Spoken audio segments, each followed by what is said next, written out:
Tomorrow, the Electoral College will meet and presumably confirm that Joe Biden will be the next president of the United States. And what will come with that is, of course, a slew of cabinet picks. And supposedly, the bloke who won an Emmy Award for his COVID-19 briefings, that being the New York Governor Andrew Cuomo, yes, he got a gold statue for what he did on television, while in reality he was also putting sick people back in nursing homes that killed thousands of people. But he's on Team Blue. He's awesome. Well, guess what? This bloke might be about to take the next step and may well end up being the Attorney General, the Chief Law Officer of the United States. This is after making absolute decisions, nothing to do with the Orange Man, that led to the deaths of people. He will be rewarded not only with a shiny trophy from the TV lefties, but he could end up in charge of the legal system in the US. But let's see whether we believe all women on the left or not. Because there is a woman who has come forward and said that she has been repeatedly sexually harassed by Andrew Cuomo. She worked for the New York government.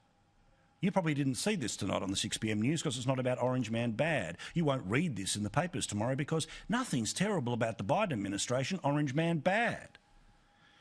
Now, this lady, who is also an active politician, said this today via a series of tweets. She plans to give no further interviews, but she said this: yes, the New York governor sexually harassed me for years. I could never anticipate what to expect. Would I be grilled for my work, which was normally very good, or be harassed about my looks? But you see, when it's Team Blue, it's not believe all women. Because does anyone believe that Joe Biden is going to think that this is disqualifying? After all, he was able to get apparently 80 million votes. This is even when a real-life human being was accusing him not of sexual harassment, not of sexual assault, but of rape. Now, you wouldn't have seen this anywhere on the 6 p.m. news, certainly not on the Biden booster network of CNN. You never heard about this on MSNBC. This was all, if you talked about it on Twitter, you would be shut down. A real-life human being saying this about the man who the Electoral College probably will endorse tomorrow. He had his hands underneath my clothes, and it happened all at once. So he had one hand underneath my shirt, and the other hand, I had a skirt on, and he went down my skirt and then went up. And I remember I was up almost on my tippy toes.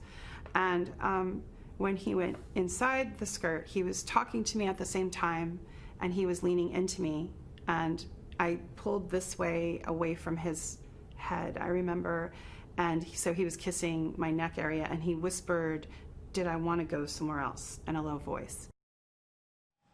Somebody who was willing to believe all women at the time was running against Joe Biden. It was Kamala Harris. She said, of all of those women who said that they felt uncomfortable because of the hair sniffing and the neck kissing, that she believed those women. But then, of course, she had a chance to be his running mate and to be a heartbeat away from the presidency of a very old man who's already been in a moon boot before assuming the presidency. And when you've got a chance of being Times Person of the Year or standing up for all women, I think we all know which way Kamala's going to play this. Will she be believing the accusers of Andrew Cuomo? Let's see. Probably not.